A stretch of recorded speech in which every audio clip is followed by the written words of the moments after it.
Alors, de nombreux effets physiologiques ont été explorés depuis des années. La cohérence cardiaque est connue dans le grand public depuis une vingtaine d'années, mais les études de la variabilité cardiaque sur quoi elles se fondent datent des années 50.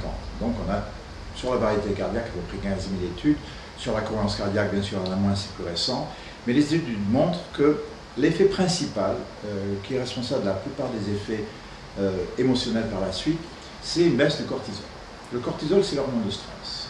Cette hormone qui nous déséquilibre au côté sympathique, c'est-à-dire fuite, combat, mise, préparation d'énergie, donner de l'énergie aux muscles pour justement faire face à un changement jugé dangereux.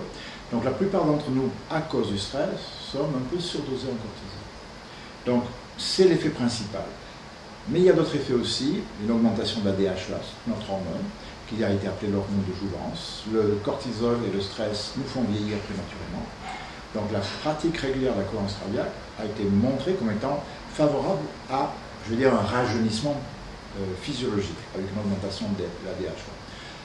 Une augmentation du nombre des ondes alpha cérébrales qui sont favorables à la mémorisation et l'apprentissage.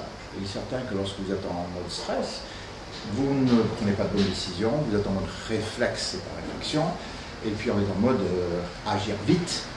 Et là, en équilibrant les deux systèmes, en augmentant le nombre d'ondes alpha cérébrales qui sont des zones de calme éveillé, on améliore justement la prise de décision.